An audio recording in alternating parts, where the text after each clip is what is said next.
Welcome, everyone. Thank you for coming to my podcast again. As you know, this is election season, so we're spending the next several weeks talking to several of the candidates that are in competitive races across Alabama, both at the state legislative level, governor, lieutenant governor, and even attorney general and U.S. Senate. And today I have a distinct pleasure of speaking with former state representative Mo Brooks and former Congressman Mo Brooks, who's now seeking his state representative seat in District 20 there in Huntsville against Representative James Lomax. Mo, it's such a great honor to be with you, and thank you for joining our podcast. My pleasure. It's an opportunity you've given. Well, I know you've been very busy on the campaign trail. I hear from our friends and there in Huntsville how hard you've been working there. And one of the things that has really puzzled us this whole session is how so many things have gone on in the legislature. It's just kind of a pay-for-play legislature this time around. Worse than I've ever seen in the last 25 years. You've seen it with the Public Service Commission. You've seen it with Blue Cross Blue Shield. You've seen it even with UAB. Now you're seeing it with the gambling issue as well. And the amount of money being poured into this campaign, apparently targeting you for some reason, and also our friend down in Rusty Glover, former state senator that served in Mobile. The gamblers were really targeting you guys for some reason. Can you speak to this whole issue about money and campaign financing and what's behind all this we're seeing with all this money that's being flown in these campaigns? Special interest political action committees, to a very large degree, run the United States Congress. That's where I served for 12 years, firsthand observation and experience with respect to that. But they also run, to a very large degree, the state of Alabama government, particularly the Alabama legislature. And the reason that they run it, quite frankly, is because candidates need money in order to project themselves the way they want to be projected, or to denigrate the reputations of their opponents the way they want to denigrate them. And that costs a lot of cash. And the special interest groups, they know this. And so they bargain in a variety of different ways to exchange the cash that is needed for by the candidates for the votes that are needed by the special interest. And let me emphasize something about special interest. By definition, a special interest is an entity that wants something special for their benefit that is usually, not always, but usually to the detriment of the public or general interest, okay? If it was in the public's interest that something is going to happen or not happen, then it would not be called a special interest. And so the public, the voters, need to understand that if you see a candidate who has a huge stockpile of political action committee money coming from special interests, by and large, there's a quid pro quo of some degree that satisfies the special interest that they're going to get what they want. And that corrupts the public policy debate, and it undermines what is in the best interest of the general public. And these special interests know that I, Mo Brooks, won't be bought, that I'm a principled individual. I'm not saying I always get it right or that I'm better than anybody else, but I have a pretty strong backbone, and I'm going to do what I think is in the best interest of the general public. And when the special interests come to me, typically they get angry because I say, okay, I get how this benefits you, but tell me how it benefits the general public. And they don't like those kinds of questions. And that's one of the reasons historically, throughout the number of times that I've been involved in public office, the special interests are trying to figure out ways to unseat me or to beat me in the first instance. Well, we saw that, and I saw that firsthand with the Blue Cross debate this year, where they actually moved $6.3 billion into basically a holding company to basically shelter that money, which is really excessive premiums, for their own use. And it was like bought and paid for. I mean, the committee votes were already established. There was no debate. Even if you offered amendments to that, there was no discussion of amendments. And this is just a prelude. It's almost to me like a prelude of, okay, if we got away with that, we're definitely going to be able to get this gambling thing pushed through. But one of the problems we see with gambling, when we're talking to people out there, they don't see the insidious nature of gambling. And I know you've been working with Christian groups way back, I mean, for years and years to actually educate the public about the dangers of gambling and what the other things that are happening, what comes with that. And we've talked a little bit offline about that. Mo, can you talk a little bit about that and your history of fighting gambling and why that's so important? That it's not just a lottery, not giving people a choice to vote up, but the other negative things that happen if this, what they're really the goals of these gambling moguls are with all the money they're pouring into this election. Sure. Let me also add in that vein a couple of other positions of public service that I've held. I've been an assistant district attorney in Tuscaloosa, Alabama, and a district attorney for Madison County. And I've also served elected 4 times to the Madison County Commission, in addition to the 4 that you talked about to the legislature and the 6 to the United States Congress. Now, if you want to bet with me over the Iron Bowl, I don't think that's really the public's business. That's kind of a private thing. You and I may not do it for whatever reason, but if 2 citizens want to engage in that kind of bet for a Dairy Queen dip cone or a steak dinner or what have you, hey, have at it. I'm not talking about stopping that kind of betting. What I'm talking about stopping is the kind of betting where a third party gets a cut of the action. And that's the law now in Alabama. You cannot participate in that kind of betting except in very small number of instances where exceptions have been made. You might talk about some of the racetracks or Green Track and their casino down in South Alabama. But otherwise, throughout the state, third-party gambling organizations that profit from the bet between 2 others, they're not allowed. And the out-of-state gambling moguls, they want to buy our Alabama legislature.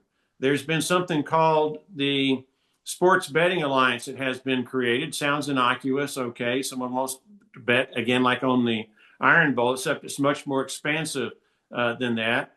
And they've put in over $1.25 million into these state campaigns this year, primarily legislative, but also potentially to include statewide.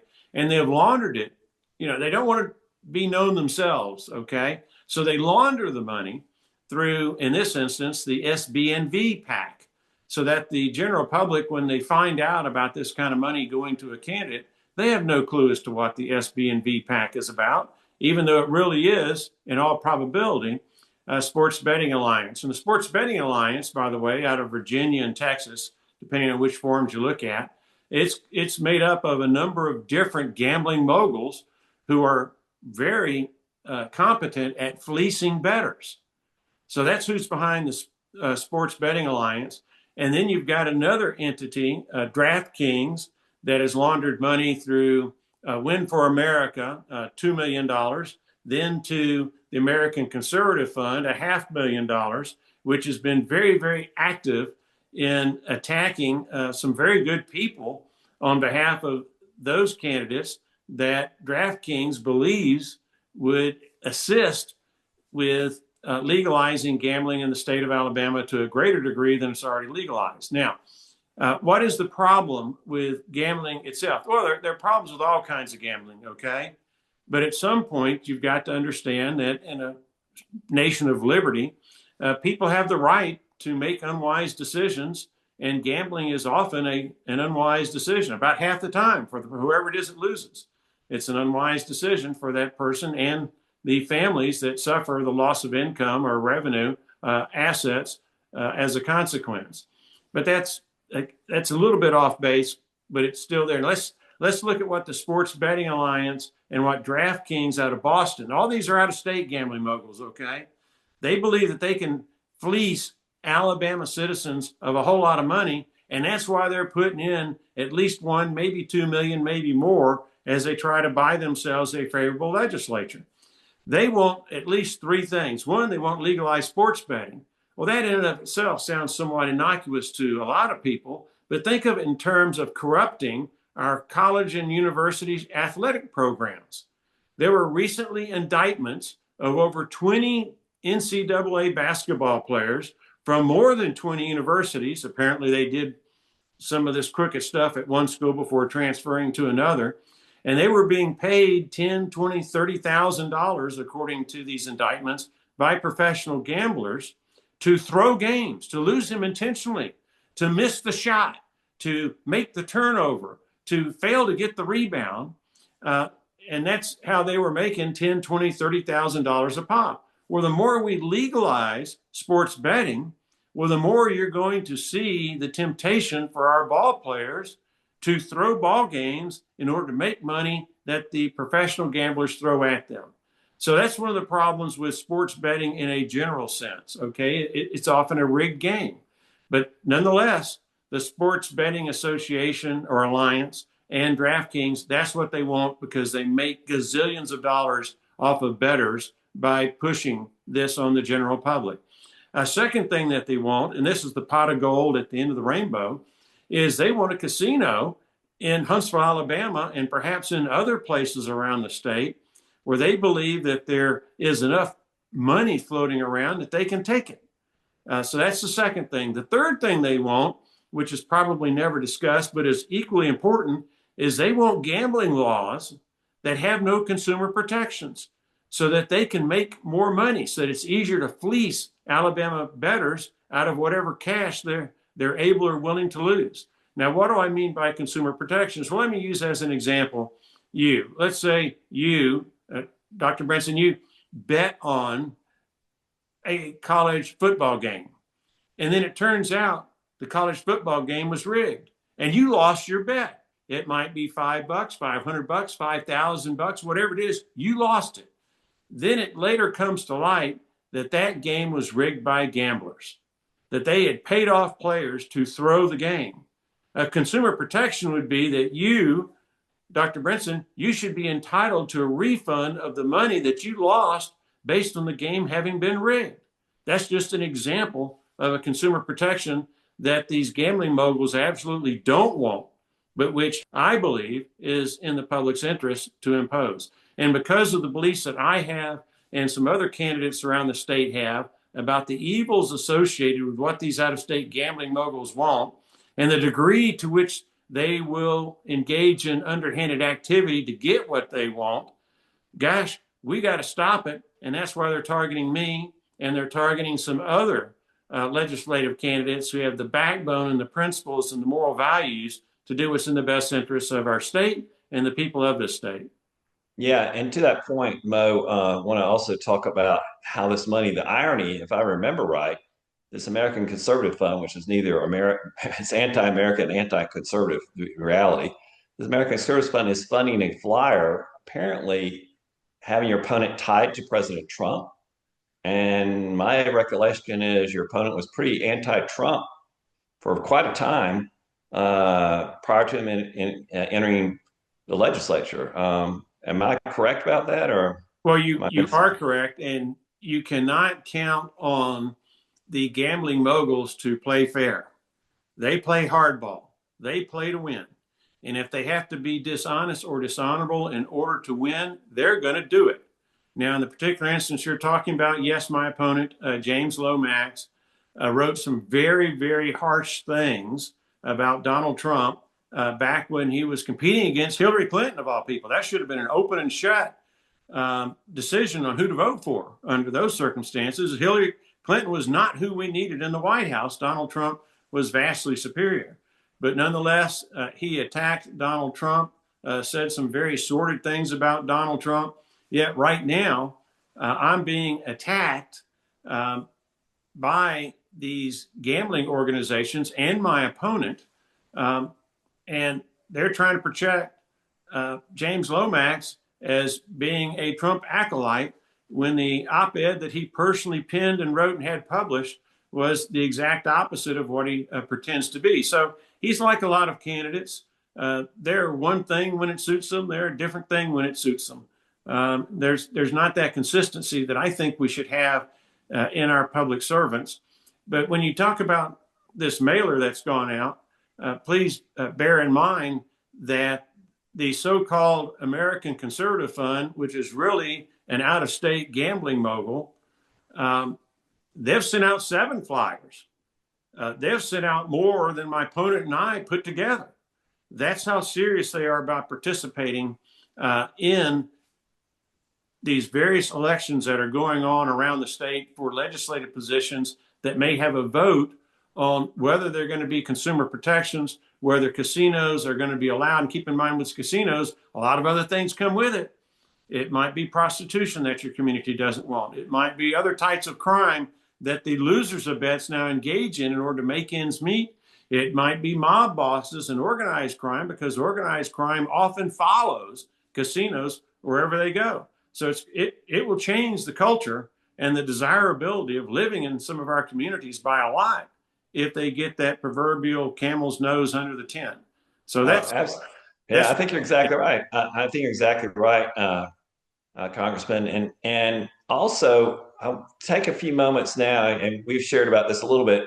Contrast Representative Lomax, who's been in now, has a track record. He has a record, a voting record, on specific things that he voted that maybe that you would vote or look or in a different light that's already happened in the legislature, for example, the last several sessions. Well, we've got the gambling moguls. That's one of them. One of them is a legislative act.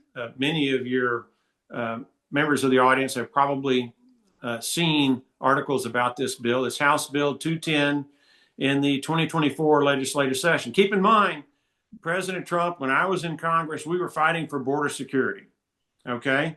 And one of the worst things about border security is those cities and counties and states that are sanctuary cities and try to entice illegal aliens to break our laws, to come into our country, and to live in those sanctuary areas. Well, House Bill 210 was one of those enticements. House Bill 210 very explicitly diverts education trust fund dollars, our education taxes, from our kids to subsidize the college education costs of illegal aliens. I was floored when I saw that my state representative voted for that particular piece of legislation. And I was thankful that our Senator, Sam Gavan, voted against it. Now, why did James Lomax vote the way he voted? Well, I would suggest that one possible explanation is he just didn't do his homework, of course, and he didn't read a 2-page bill, or he didn't have the acumen to understand it. That's always a possibility. But another possibility is that he was getting over $160,000 from special interest political action committees that favor either open borders or cheap foreign labor. Right. Okay. And cheap foreign labor, so everybody understands, that is a detriment to Americans who are working here in the state of Alabama, because that tsunami of cheap foreign labor suppresses the wages that American workers would otherwise get. There's a study by a Harvard economist, Jorge Borjas, that concluded that blue collar workers were losing roughly $2,000 a year in income because of wage suppression, because of the influx of these cheap foreign labor.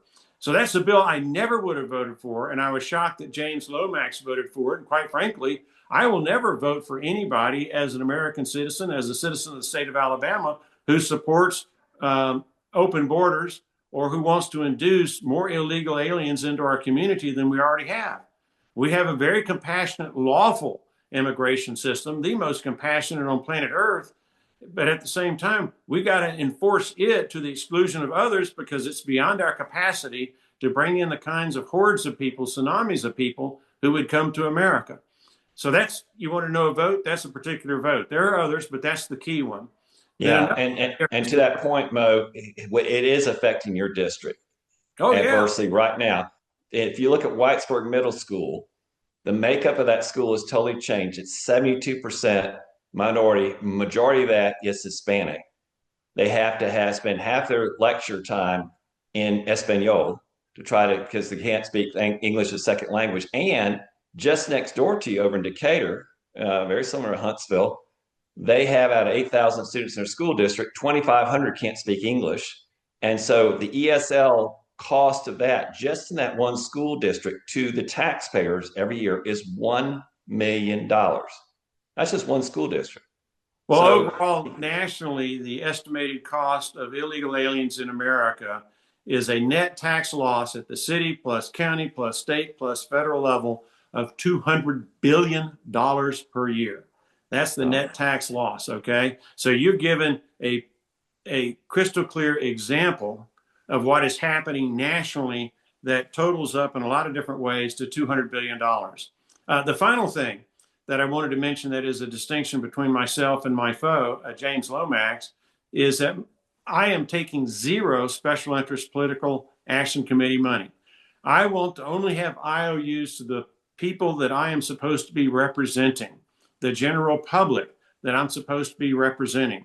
I was first elected to the legislature with zero special interest political action committee money. I felt good about that way of entering the legislature. And if I'm going to be sent to Montgomery this time, it will be under the exact same circumstances where my only interest and the only folks I'm beholden to are those who voted in this election and made me the Republican nominee, and then in November, make me the elected legislator from Alabama House District 10. Now, in contrast, my foe, James Lomax, according to his disclosures, all on file in the Secretary of State's office, so anybody can look it up and verify what I'm about to say, $450,000 since 2022 has come from special interest political action committees. That's 82% of his total campaign funding. Only 3%, and this is as of the end of March, March 31st, only 3% has come from citizens that Mr. Lomax purports to represent. Now, I understand people are going to get normally special interest political action committee money. I can tolerate some. I think the public can tolerate some. But an 82 to 3 ratio, I think most viewers of this would agree is way out of whack. Okay. So if I'm elected, it's going to be with zero political action committee money from special interest. If my opponent's elected, he's going to have a lot of IOUs to special interest political action committee monies and special interest groups behind it. And that doesn't include the $200,000 or $300,000 that it appears is going to be coming from the out-of-state gambling moguls who apparently also think one thing of James Lomax that I'm sure is going to be different from what James Lomax is going to try to portray to the general public on these out-of-state gambling desires. We'll see how all that plays out. Now, some particulars. I mentioned 160,000 plus in special interest political action committee money from the interests that won't open borders and/or cheap foreign labor. But you've also got $35,000 from the Liberal AEA Teachers Union. You've got over $30,000 from trial lawyers. You've got over $15,000 spot on from utility companies or entities who generally, by the way, want higher utility rates because that's how they get more profit, okay, for whatever they sell, whether it be electricity, gas, or what have you, or distribute, as the case may be. And the list just goes on and on. You mentioned Blue Cross and Blue Shield. Well, the research that I've done strongly suggests from the evidence that Blue Cross Blue Shield laundered $50,000 to go to James Lomax, who happened to sit on the committee that was passing some legislation that the Christian Coalition had opposed. And you'd have to go into the details for that opposition. But what we have here is Blue Cross Blue Shield depositing a certain sum of money to a political action committee that is laundering or washing that money. And then not long thereafter, a similar amount or an exact amount is contributed by that same political action committee to the campaign coffers of James Lomax. And quite frankly, this is a regular occurrence in Montgomery. And if the citizens want to take their government back, by golly, they should reject every single candidate who has a huge, out of proportion, special interest political action committee donation rate versus citizen donation rate. In my absolutely, no. You're from citizens. Absolutely, you're absolutely correct. And they weren't even in the Blue Cross issue. They weren't even that transparent. It was literally 48 hours after each vote in the committee, they got a donation. And if it went the right way, they voted the right way, they got a donation. Not just him and several other members of the committee, but he got a very substantial percentage more than some of the others for whatever reason. Maybe it's because Ledbetter had made him a House Whip. I'm not sure, but that was very, very apparent to us as we monitored that and tried to amend that legislation. So I appreciate you pointing that out. Well, Mo, it's been great talking to you. I think the voters will be very enlightened to hear this information. Many of them probably have not been aware of this, and we will do our very best to get this information distributed to the voters there in your district. We wish you well on the campaign trail and continue to make these contrasts so that we can inform the voters of what the dangers are in some of these special interests, particularly moguls that are trying to distort and take over our own legislative process away from the people. Well, thank you for the opportunity, and I wish you the best in making sure that the voters get a different point of view other than these hundreds of thousands of dollars that are being spent in numerous races across the state to buy what the special interests want to the detriment of the general voting public. Well, thank you very much. And voters, remember, all of you that are watching this video, again, the primary is going to be May 19th. Make sure, number one, you're registered to vote. If for some reason you're going to be out of town, make sure you get an absentee ballot that you can easily download from your county voter registrar, and make sure you vote, and make sure you remember May 19th, Tuesday, you'll be voting in the Republican primary to decide who is going to represent you most likely in most of these seats across the state. So Mo, thank you again. Thank you for your time. God bless you, and prayers be with you as you go on the campaign trail going forward. Thank you, and God bless.